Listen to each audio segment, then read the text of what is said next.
Online class है।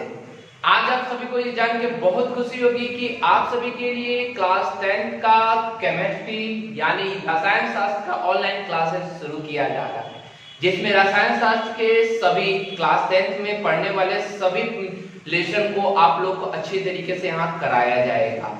तो अगर आप सभी इस चैनल पे नए हैं तो इस चैनल को अभी सब्सक्राइब कर लीजिए और साथ में बेल आइकन को भी दबा दीजिए, जिससे मेरे द्वारा दिए गए वीडियो सबसे पहले आपके पास नोटिफिकेशन के तौर पे पहुंच सके। अगर आप इस चैनल को सब्सक्राइब करते हैं तो उससे हम लोग को एक मोटिवेशन मिलेगा और हम और अच्छा करने का सोचेंगे। इसलिए अगर अभी इस चैनल को सब्सक्राइब नहीं किए हैं तो इसे सब्सक्राइब कर लीजिए, ठीक है। और आज हम लोग जो शुरुआत करने जा रहे हैं वो केमिस्ट्री है, और केमिस्ट्री के बारे में पहले हम लोग आज जानेंगे और क्लास 10 में कौन कौन से पार्ट है उनके बारे में हम लोग अध्ययन करेंगे, फिर पहला चैप्टर को शुरू करेंगे। तो केमिस्ट्री क्या है? केमिस्ट्री को हिंदी में रसायन शास्त्र कहा जाता है। तो रसायन शास्त्र होता क्या है? तो इसकी परिभाषा जब मैं फिजिक्स पढ़ा रहा था तो मैंने आपको दे चुका था। रसायन शास्त्र क्या है? तो विज्ञान की वह शाखा जिसके अंतर्गत पदार्थों का संगठन, मतलब जो पदार्थ होते हैं उनका संगठन, दूसरा गुणधर्म, गुणधर्म एवं अन्योन्य क्रिया के बारे में अध्ययन किया जाता है।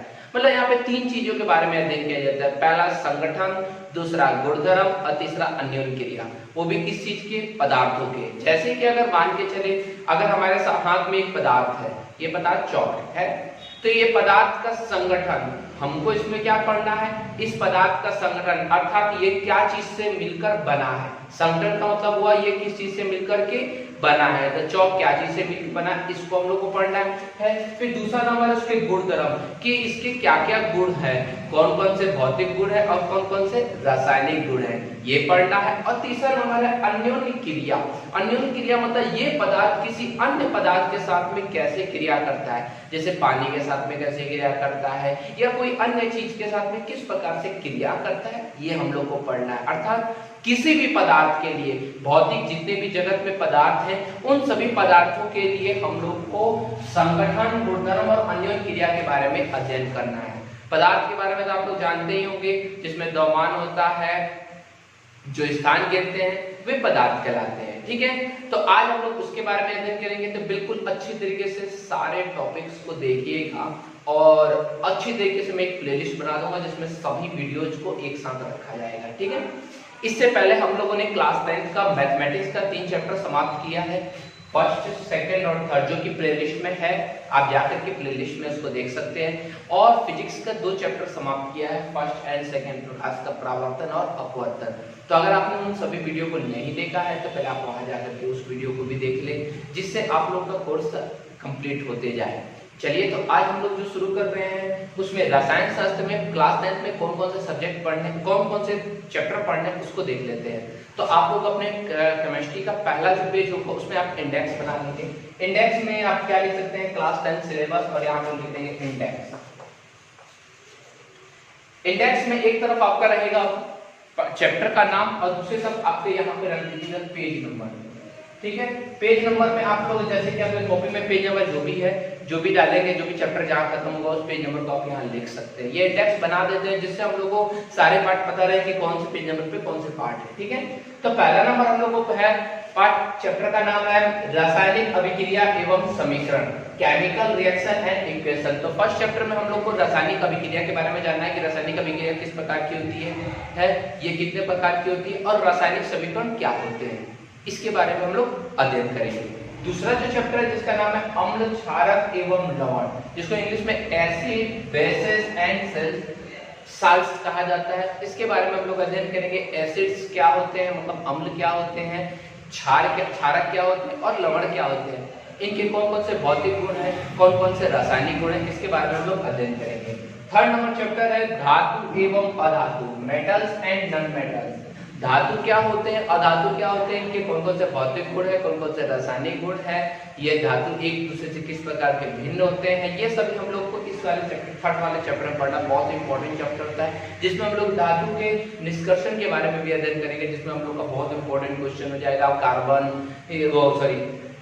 लोहा का निष्कर्षण, एल्युमिनियम का निष्कर्षण और तांबे का निष्कर्षण। नेक्स्ट हमारा है कार्बन एवं उसके यौगिक, कार्बन एंड इट्स कंपाउंड्स, मतलब कार्बन जो हम लोग जानते हैं कि कार्बन एक बहुत ही महत्वपूर्ण तत्व है, क्योंकि कार्बन जो होता है वह लगभग यहाँ 90% जो जितने भी पृथ्वी में जितने भी तत्व जितने भी पदार्थ हैं उनमें 90% पदार्थ में कार्बन पाया जाता है, बहुत ही इंपॉर्टेंट है। और कार्बन अकेले ही लगभग 90% यौगिक को बना देता है।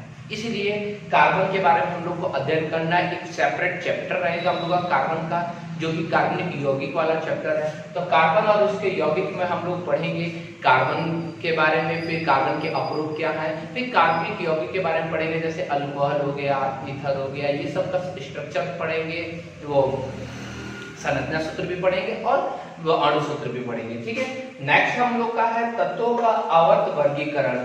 तत्व जो हमारे जो ज्ञात तत्व हैं या जो तत्व को खोजा जा चुका है, इनका आवर्त किस प्रकार से आवर्त सारणी में वर्गीकरण किया गया है, इस वाले चैप्टर में हम लोग इसी के बारे में पढ़ेंगे। जो कि 114 तत्व ज्ञात है, उन सभी तत्वों को हम लोग एक एक करके यहाँ पढ़ेंगे कि कौन से तत्व कौन से श्रेणी में आते हैं, जिसमें हम लोग का S P D F 4 block पढ़ने होंगे।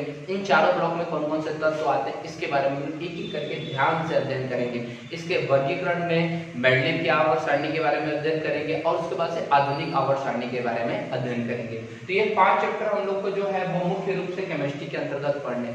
और भी 2 चैप्टर और नीचे रह जाता है, जैसे कि पर्यावरण प्राकृतिक अध्ययन वाला जो एक 2 चैप्टर है, प्राकृतिक संसाधनों का प्रबंधन। ये वाला जो चैप्टर है इसमें सारे फिजिक्स केमिस्ट्री बायोलॉजी तीनों के मिश्रण का चैप्टर है, इसलिए मैंने उसको यहाँ पे नहीं लिखा है। तो आप लोगों को केवल 5 ही केमिस्ट्री के अंतर्गत पढ़ने हैं और बाकी जो 2 चैप्टर आगे जो पढ़ने होंगे वो सब जब फिजिक्स केमिस्ट्री बायोलॉजी आप पूरा पढ़ लीजिएगा। जैसे कि एनसीईआरटी के बुक में क्या होता है कि फिजिक्स केमिस्ट्री बायोलॉजी अलग अलग नहीं बांटा गया, उसमें सारे को एक ही में रखा गया है। इस वजह से क्या होता है कि 5 केमिस्ट्री का हो गया, 5 फिजिक्स का हो गया, 5 बायोलॉजी का हो गया और उसके बाद से तीनों का मिश्रण करके 2 पार्ट और बनाए गए हैं, हमारा पर्यावरण और प्राकृतिक संसाधनों का प्रबंधन। तो ये दोनों पार्ट हम लोग को जो है वो दोनों के मिश्रित है, तीनों का मिश्रित है, इसलिए हम उसको बाद में अध्ययन करेंगे। तो ये 5 हम लोग को मुख्य रूप से केमिस्ट्री के अंतर्गत पढ़ने हैं। तो आप सभी बिल्कुल अच्छी तरीके से इस चैनल से जुड़ जाएंगे और अच्छी तरीके से इस का लाभ लेंगे। और कोई भी प्रॉब्लम अगर आ रही होगी तो तुरंत मुझे कमेंट में बताएंगे। और मुझसे अगर आप जुड़ना चाहते हैं तो मैंने वो YouTube में फेसबुक का लिंक डाल दिया है, आप फेसबुक से आप मेरे से जुड़ सकते हैं। ठीक है, तो आप सभी बिल्कुल ध्यान से अच्छी तरीके से रसायन शास्त्र का अध्ययन करेंगे।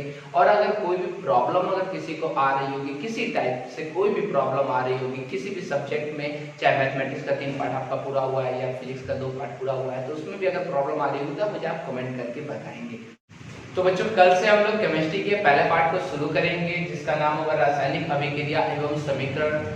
तो ये वाला कल से हम लोग शुरू करेंगे। तो आप सभी पहले आप लोग एक कॉपी ले लेंगे जिसमें आप लोग फेयर अच्छी तरह कर सकें और उसमें आप लोग फर्स्ट पेज पर इंडेक्स बना देंगे। अगर रसायन शास्त्र की आपको डेफिनेशन लिखनी है तो आप उसका डेफिनेशन लिख लेंगे और आप इंडेक्स बना करके पेज नंबर के लिए जगह छोड़ देंगे। एक फर्स्ट पेज पे आप लोग को ये काम कर लेना है। कल से जब हम लोग शुरू करेंगे तो फर्स्ट चैप्टर जो होगा उसके सभी को एनसीईआरटी की बुक से ही कराया जाएगा।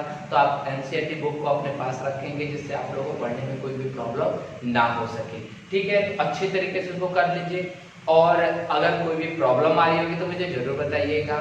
आज के लिए इतना ही, अगले वीडियो में हम लोग पहला चैप्टर को लेके मिलेंगे। अगर आपको ये वीडियो अच्छा लगे तो इसे लाइक करें, अधिक से अधिक शेयर करें और अपने जितने भी दोस्त हैं उन सभी को अगर शेयर करना चाहते हैं